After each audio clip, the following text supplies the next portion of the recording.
Boa noite, meus amigos. Então, vamos nos conhecer um pouquinho. Quem somos já traz esta indagação. Quem somos?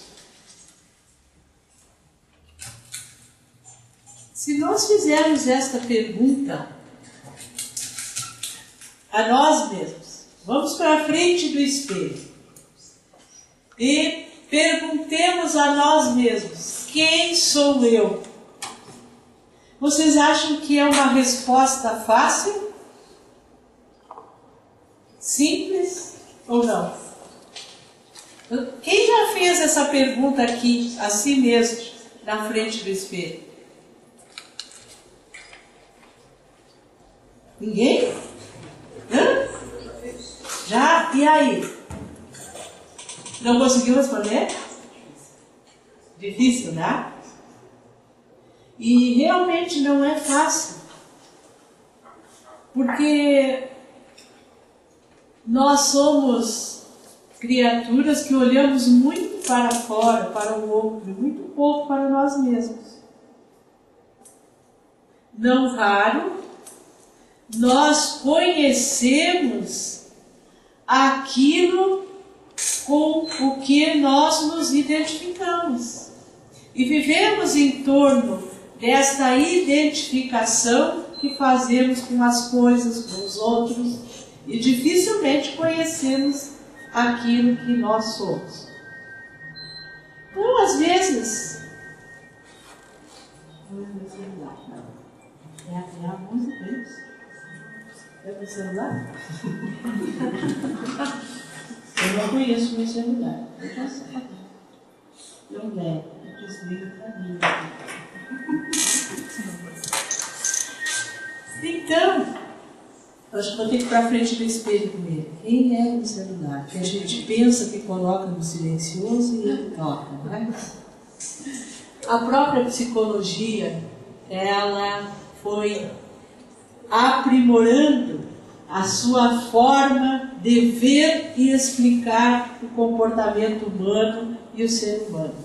A psicanálise, analisando a questão do inconsciente, do ego, dos impulsos da libido. Depois nós tivemos o behaviorismo, que falava da influência do meio e tentava, de alguma forma, analisando o meio, dar respostas e até propor um certo controle do comportamento humano. Depois veio a vertente humanista, depois veio a quarta força, a psicologia transpessoal, enfim, buscando entender quem é este ser que transita e que influi no ambiente onde transita, que sofre, que tem emoções, que convive, que apresenta, dependendo dos estímulos que recebe, este ou aquele comportamento. Então, realmente, nós somos uma complexidade, e não poderia ser diferente.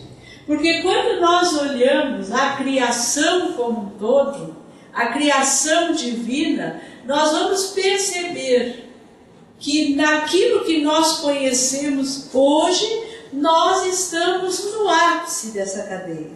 Nós somos os seres mais complexos, aqueles que somos capazes de transformar muito mais o ambiente onde nós somos inseridos. Nós temos uma consciência, nós temos consciência de algo superior que nos criou, e nós somos as únicas criaturas que temos a consciência de Deus. Mas aí chega uma outra filosofia, e esta sim, uma filosofia que vem inserida num contexto doutrinário de tríplice aspecto, que tem um aspecto científico e o próprio aspecto filosófico, e tem consequências das reflexões e das experimentações realizadas. Esta doutrina que veio a lume no século XIX, a partir da edição do Livro dos Espíritos, nos traz uma definição mais completa, mais ampla, do que verdadeiramente nós somos. E a doutrina espírita que vai dizer que nós somos, em verdade, que nós somos realmente o quê? Nós somos um espírito imortal. E às vezes nós repetimos isto sem percebermos a dimensão que isto confere às nossas vidas. Somos um espírito imortal.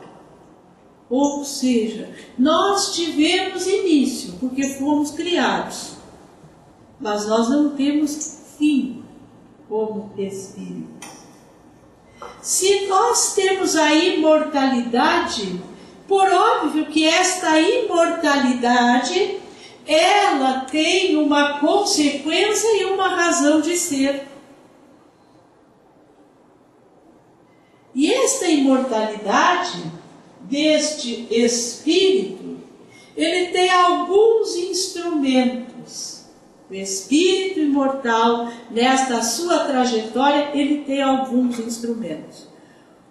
Um destes instrumentos é este com o qual nós nos preocupamos bastante, onde nós depositamos ainda hoje a maior soma de esforços, expectativas da nossa vida, que é o corpo. Que é a parte mortal, finita, transitória, provisória, mas não menos importante. Porque, na verdade, se eu não tiver o corpo nesse momento, eu não seguro este microfone. Se eu não tiver o corpo, eu não falo, eu não ando, porque eu vivo em um mundo material. E preciso desse instrumento. Quando eu falo eu preciso, eu estou falando eu, espírito. Preciso do corpo para agir, progredir e crescer neste mundo material. Então é um instrumento de suma importância também.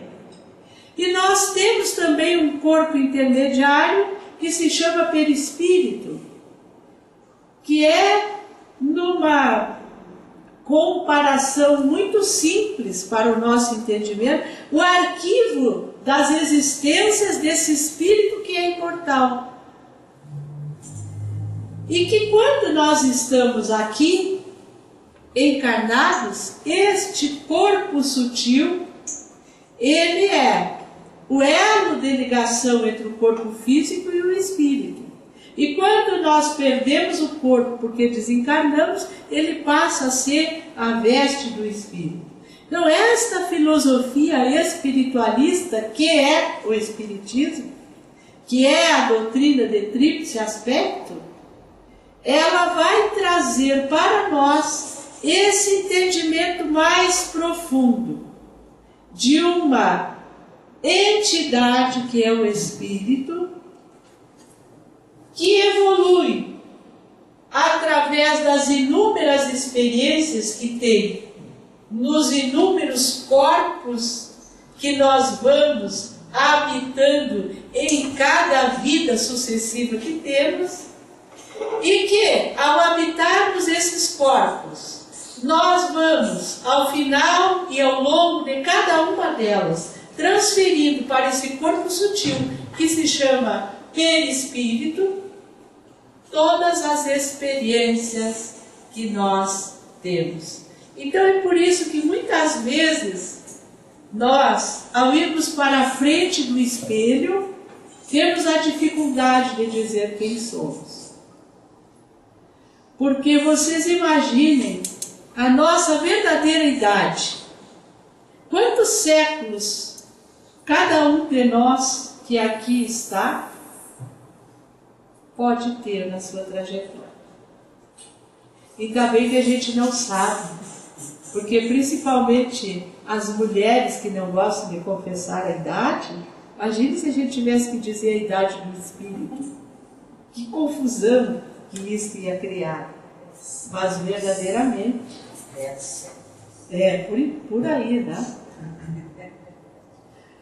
Então, na verdade, quando nós olhamos do ponto de vista da imortalidade, há muitas coisas que começam a assumir um outro significado.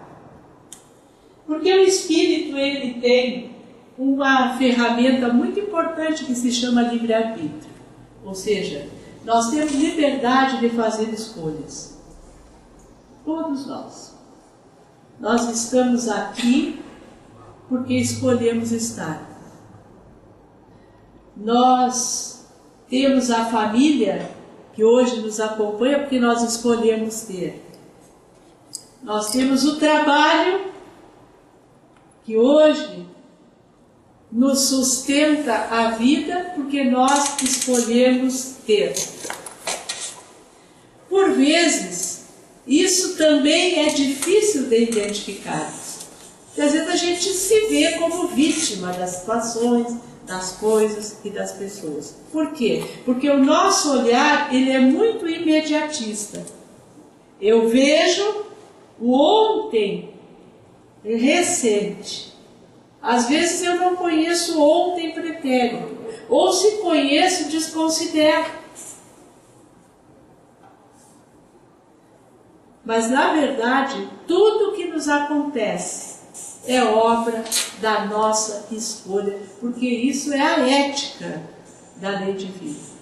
Nós somos livres para errarmos, somos livres para respondermos pelos nossos erros, nós somos livres para acertarmos e triunfarmos e livres para recolhermos as bênçãos, as alegrias das nossas escolhas acertadas. E o mais importante, ninguém escolhe aquilo que não pode escolher. Isto, nós podemos ter uma comparação muito simples com relação aos nossos filhos.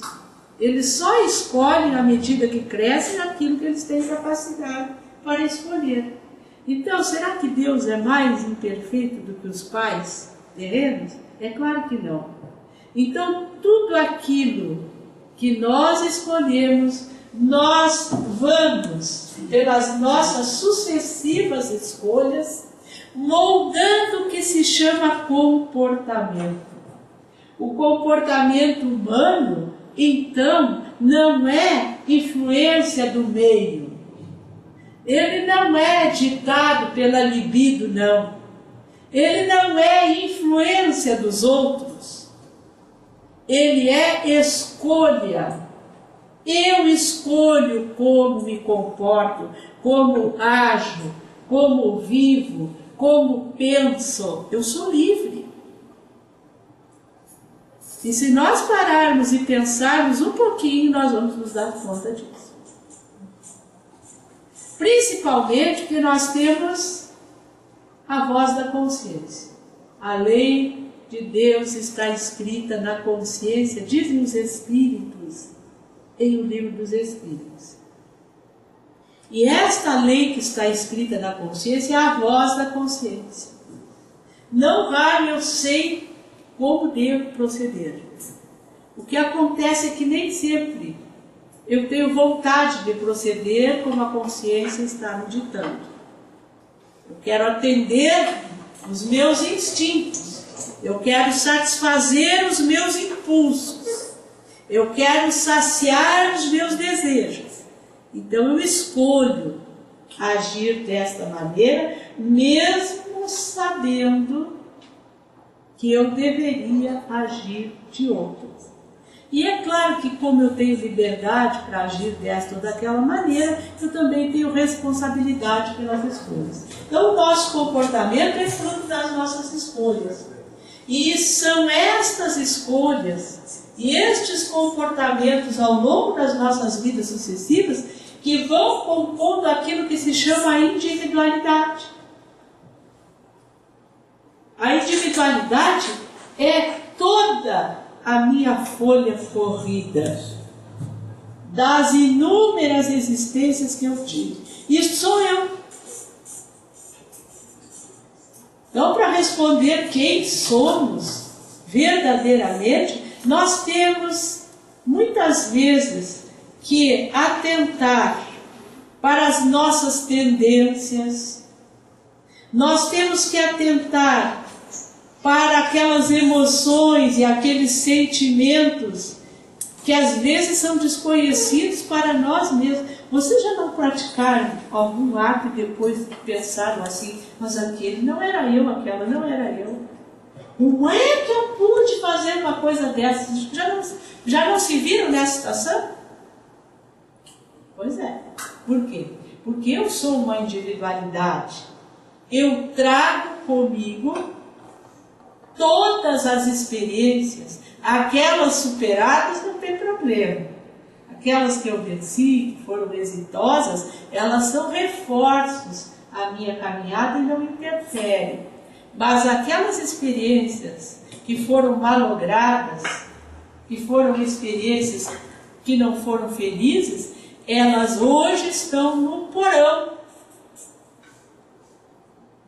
No porão do inconsciente, como diria Freud, no perispírito, como diz a doutrina espírita, armazenados e muitas vezes interferindo naquilo que hoje eu estou experimentando.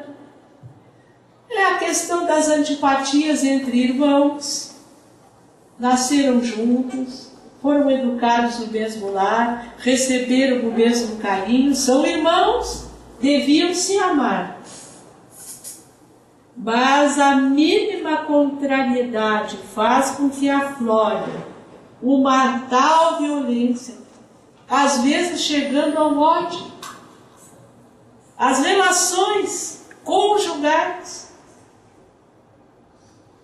que as criaturas às vezes não conseguem ficar longe um do outro, mas não conseguem ficar juntos sem se agredirem, sem brigarem. Por quê? Porque por detrás desse comportamento, dessas emoções, desses sentimentos, existe uma história de escolhas, de comportamentos que moldam essa individualidade. O Livro dos Espíritos diz assim, que quando nós desencarnamos é como se a gente subisse num monte e de lá de cima a gente pudesse ver a estrada. Por quê? Porque se amplia a nossa visão.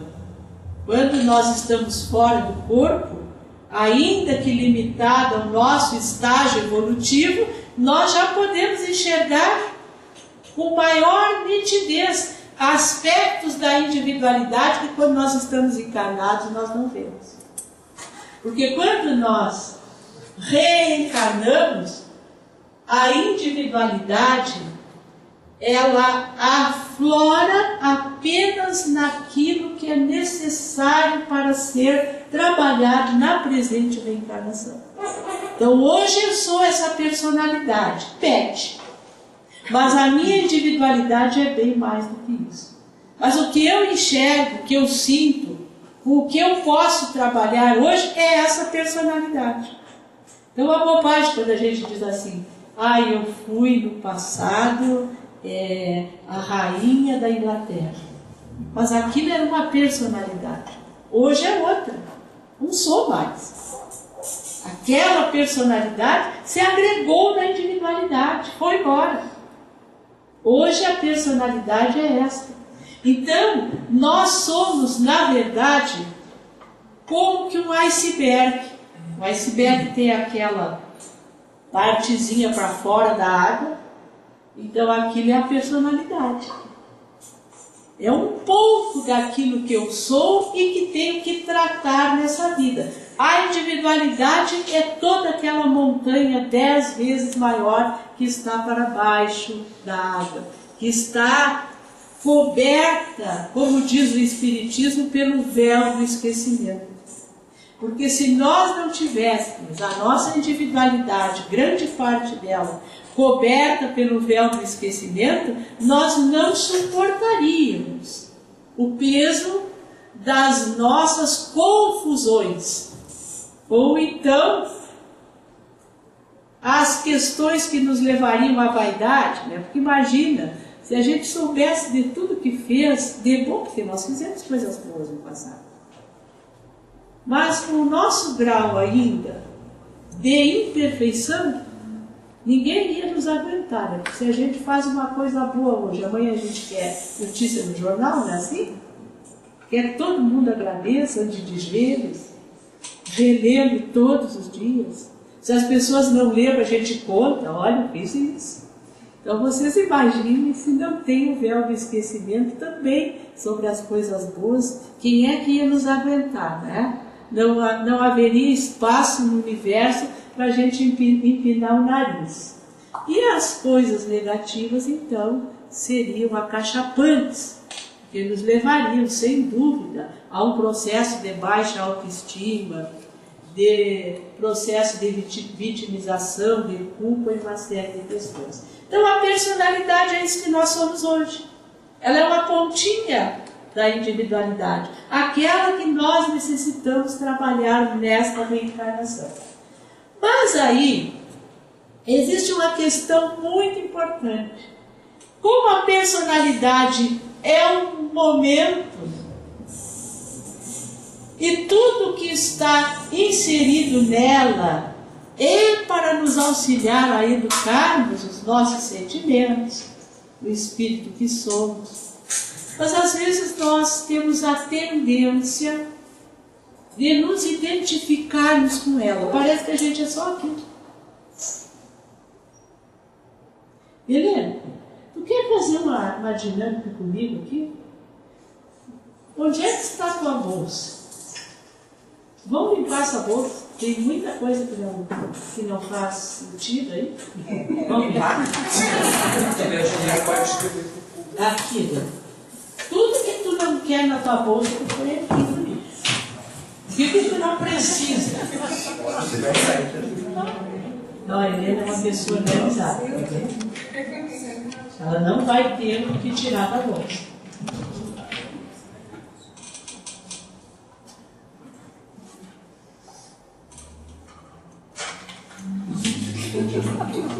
Nada a dispensar. Nada a dispensar. A Helena merece aplausos. Agora, se eu for abrir a minha bolsa, vocês querem ver uma coisa? Nossa. Se eu abrir a minha carteira aqui, eu já vou achar algumas coisas que dá para ir fora. Tá vendo? Nota do ano passado.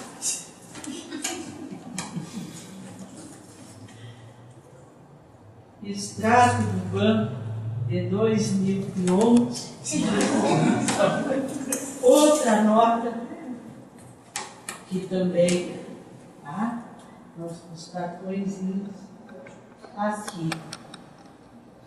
Uma consulta que já passou, eu nem me lembro se eu fui aí.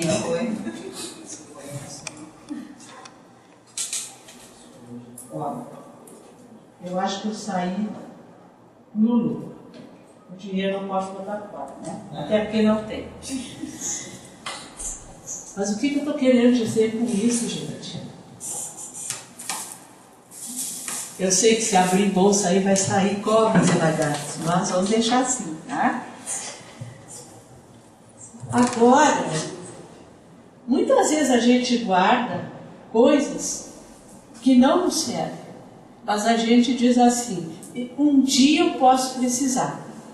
A gente fica na dependência de alguma coisa que não nos serve, que nunca nos serviu e que talvez não nos sirva jamais. Aliás, falando nisso, aqui no CELD, a gente faz brechó, viu? Brechó para aquelas pessoas em vulnerabilidade social que são assistidas pela casa e também para o público em geral. Então, aquela roupa que já não está sendo usada a 3, 4, 5, calçado e tudo mais, pode vir para cá, porque isso é um excelente exercício de desidentificação. A gente começa por aí, se desidentificando dos armários, dos guarda-roupas, das gavetas, dos sapateiros. Tá? Quantos pés cada um tem? 2, mas a gente tem tem 50 sapatos, é verdade. Muito bem. Agora eu vou convidar vocês para fazer um exercício valendo. A gente já está brincando um pouquinho, descontraindo, né? Lelê, liga a música para nós, baixinha. Tá? E Antônio, diminui um pouquinho a luz. Vocês não vão incorporar, não se preocupem, tá? Coisa dele. Assim. Então vamos ouvir a música relaxada, bonitinho na cadeira, né? Largar um pouquinho as nossas tensões, assim. Isso. Vamos esperar a nossa música.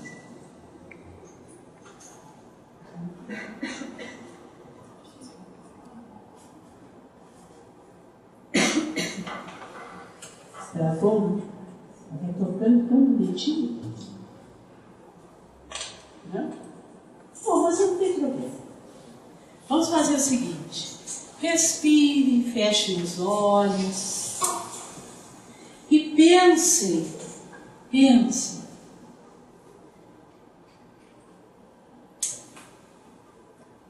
em alguma coisa que esteja afligindo vocês. Não, então sentem os dois, porque senão vocês vão. Olha, eu acho que tem médium de efeitos físicos. Chegou perto do corpo. Senta aí. Então pense em alguma coisa que esteja afligindo vocês, que esteja pesando, incomodando nesse momento. Aquilo que está respondendo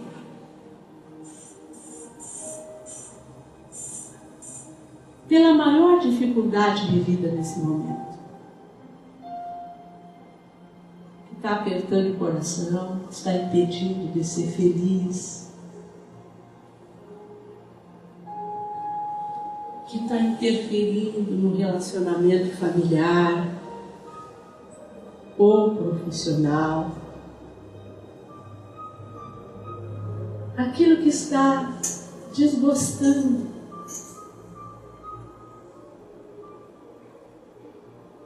Está pesando no coração.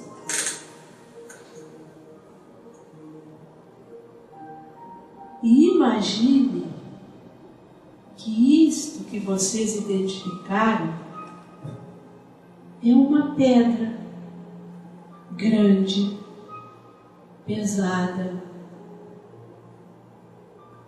e que vocês estão carregando esta pedra na mão.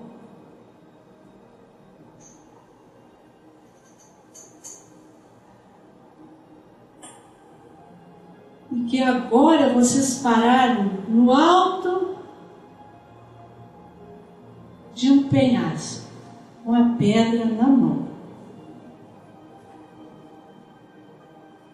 Lá embaixo, vocês vão olhar o mar batendo no penhasco.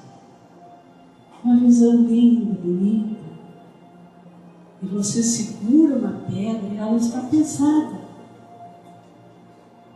Esta é a pedra da aflição que está incomodando. Então agora vocês vão ver um movimento simples. Impulsione os braços para frente, força, e larguem a pedra no penhasco. Largue, solte. E olhem, ela vai rolando, rolando, se esfacelando.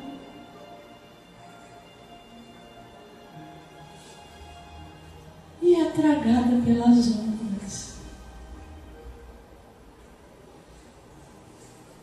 Observe que vocês estão com as mãos livres, que aquele peso já não existe mais.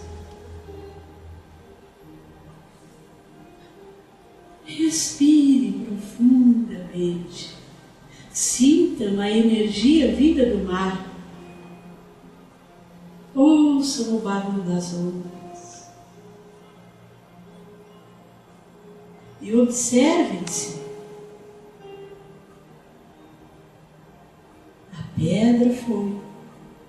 Vocês continuam ali. Ela não fazia parte nem das mãos, nem dos braços.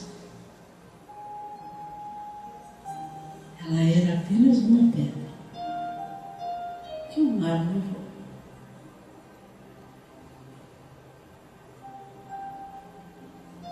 Então a nossa aflição, ela é apenas algo que nós precisamos excluir da nossa identificação. Ela é externa, ela não, a aflição não sou eu. Repitam isso, a aflição não sou eu. A aflição não sou eu.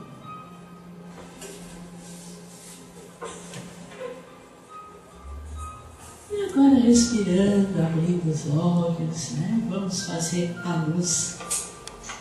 Faça-se a luz. Sabe que isso é bom da gente fazer? Quando a gente está meio aflito, sim? Alguém acha aqui que realmente não é feliz porque o Sartori está parcelando o salário? Alguém acha que não é feliz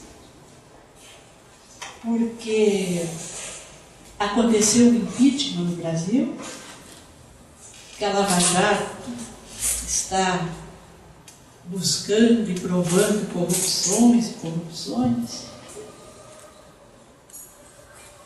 Não, amigos. Isso são identificações que nós fazemos com aflições exteriores. Jesus disse assim: no mundo só tereis aflições. O que ele estava querendo dizer é que nós seremos chamados a sentirmos as aflições para crescermos, não para fazermos dela a razão das nossas vidas. Então é importante que hoje cada um chegue em casa e olhe as suas mochilas. Eu coloquei mochila aí porque nós estamos às vésperas de um grande evento da Juventude Espírita do Rio Grande do Sul. No final de semana, nós estaremos em 5 polos: Santa Maria, Passo Fundo, Uruguaiana, Porto Alegre e Campo Bom, estudando com os jovens o respeito à vida. Já temos 1.500 jovens nestes eventos inscritos. Então coloquei a mochila aí lembrando, e que hoje a gente possa sair daqui mais jovem, cheio de esperança, sabendo que renovar a nossa vida, a atmosfera em que nós respiramos, só depende da gente abrir a mochila e poder dizer, como a Helena diz: tudo que eu tenho aqui me serve. Não estou carregando peso inútil. Isso é importante. Abram as suas mochilas espirituais e verifiquem tudo aquilo que está pesando demais precisa ser transformado.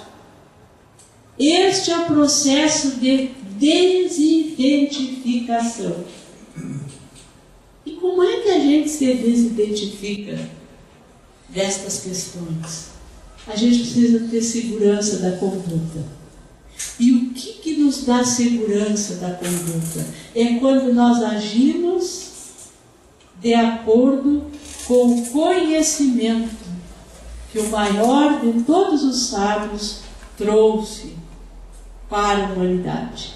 É quando nós começamos a alinhar o nosso proceder com a mensagem de Jesus. Então, o Evangelho no lar, uma vez por semana, uma vez por dia, quando as coisas andam mais difíceis, vai nos trazendo conhecimento para a segurança da conduta. Vai higienizando a atmosfera do nosso lar. Até no trabalho. Às vezes a gente chega, está complicado. A gente faz uma prece, abre uma página do Evangelho e ali vem a belíssima sugestão de como nós devemos proceder naquele dia. Isso vai nos dando segurança na conduta. E a segurança na conduta vai fazendo com que as pedras da aflição pouco a pouco se esfacelem. As realizações enobrecedoras, a prática da caridade. Há tantas pessoas precisando do nosso auxílio, do nosso amparo. Às vezes são ações simples e que a gente acaba nutrindo a alma, porque fazer o bem é a melhor de todas as volúpias, é o mais saudável de todos os prazeres, e é aquele bem desinteressado. Não é o bem que eu faço para alguém que eu acho que merece, porque quando eu começo a contabilizar isso, fazer o bem para quem merece apenas, eu já começo a condicionar as minhas ações. Quanto menos meritório for, quanto menos merecer aquele a quem eu endereço o bem que faço, melhor para mim, porque Jesus diz: quem recebe os louros na terra já não recebe no céu. Isso é muito importante. E o desbravamento dos potenciais que todos nós temos. Todos nós temos potenciais imensos a desbravar dentro de nós mesmos. Aquela individualidade que nós falamos e a personalidade que hoje temos é riquíssima. Vocês, aqueles que já arrumaram uma mala, uma mochila para um afeto querido seu viajar. Como a gente providencia tudo que ele vai precisar. Cuida para que não passe frio, para que não sinta calor, para que não falte alimento. Coloca o repelente. A gente, quando arruma a bolsa dos filhos que vão viajar, a nossa, quando arruma, enfim, de qualquer pessoa que a gente ama, a gente vai arrumar. O cuidado que a gente tem para colocar ali tudo o que o nosso afeto querido vai precisar. Pois, saibam, meus amigos, quem arrumou a nossa mochila, a nossa bagagem para virmos para a terra foi Deus. Então, nada nos há de faltar.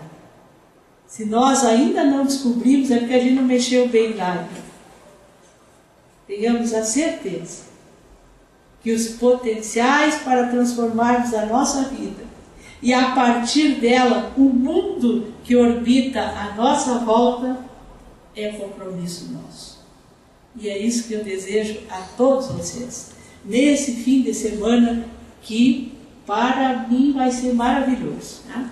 Porque eu vou para o coração do Rio Grande trabalhar, confraternizar com jovens daquela região, lá Santa Cruz, Pelotas, Rio Grande.